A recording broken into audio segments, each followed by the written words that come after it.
कृपा सदैव बनी रहे। तो आज हम सुनेंगे श्राद्ध पक्ष की पौराणिक कथा। तो आप कथा को अंत तक प्रेम पूर्वक सुनिएगा। शास्त्रों में वर्णित श्राद्ध पर्व की पौराणिक कथा के अनुसार जोगे तथा भोगे दो भाई थे। दोनों अलग अलग रहते थे। जोगे धनी था और भोगे निर्धन। दोनों में परस्पर बड़ा प्रेम था। जोगे की पत्नी को धन का अभिमान था, किंतु भोगे की पत्नी बड़े सरल हृदय की थी। पितृ पक्ष आने पर जोगे की पत्नी ने उससे पितरों का श्राद्ध करने के लिए कहा, तो जोगे इसे व्यर्थ का कार्य समझकर टालने की चेष्टा करने लगा। किंतु उसकी पत्नी समझाती थी कि यदि ऐसा नहीं करेंगे तो लोग बातें बनाएंगे, फिर उसे अपने मायके वालों को दावत पर बुलाने और अपनी शान दिखाने का यह उचित अवसर लगा। अंतः वह बोली, आप शायद मेरी परेशानी की वजह से ऐसा कह रहे हैं, किंतु इसमें मुझे कोई परेशानी नहीं है। मैं भोगे की पत्नी को बुला लूंगी, दोनों मिलकर सारा काम कर लेंगी।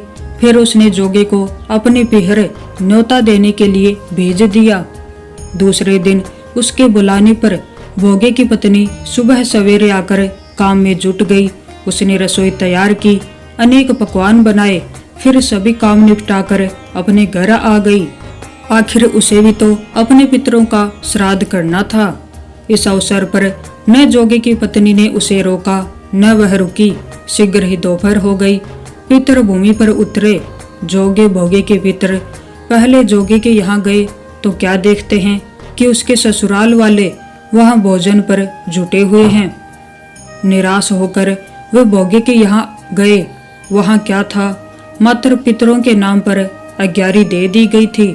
पितरों ने उसकी राख चाटी और भूखे ही नदी के तट पर जा पहुँचे। थोड़ी देर में सारे पितर इकट्ठे हो गए और अपने अपने यहाँ के श्राद्धों की बड़ाई करने लगे। जोगे भोगे के पितरों ने भी अपनी आप बीती सुनाई। फिर वे सोचने लगे, अगर भोगे समर्थ होता तो शायद उन्हें भूखा न रहना पड़ता, मगर भोगे के घर में तो 2 जून की रोटी भी खाने को नहीं थी। यही सब सोचकर उन्हें भोगे पर दया आ गई। अचानक वे नाच नाच कर गाने लगे, भोगे के घर धन हो जाए, भोगे के घर धन हो जाए। सांझ होने को हुई। भोगे के बच्चों को कुछ भी खाने को नहीं मिला था। उन्होंने माँ से कहा, भूख लगी है। तब उन्हें टालने की गरज से भोगे की पत्नी ने कहा, जाओ आंगन में हांडी ऊंधी रखी है, उसे जाकर खोल लो और जो कुछ मिले बांट कर खा लेना। बच्चे वहां पहुंचे तो क्या देखते हैं कि हांडी मोहरों से भरी पड़ी है। वे दौड़े दौड़े माँ के पास पहुंचे और उसे सारी बातें बताई। आंगन में आकर भोगे की पत्नी ने यह सब कुछ देखा तो वह भी हैरान हो गई। इस प्रकार भोगे भी धनी हो गया, मगर धन पाकर वह घमंडी नहीं हुआ। दूसरे साल का पितृपक्ष आया। श्राद्ध के दिन भोगे की स्त्री ने 56 प्रकार के व्यंजन बनाए। ब्राह्मणों को बुलाकर श्राद्ध किया, भोजन कराया, दक्षिणा दी।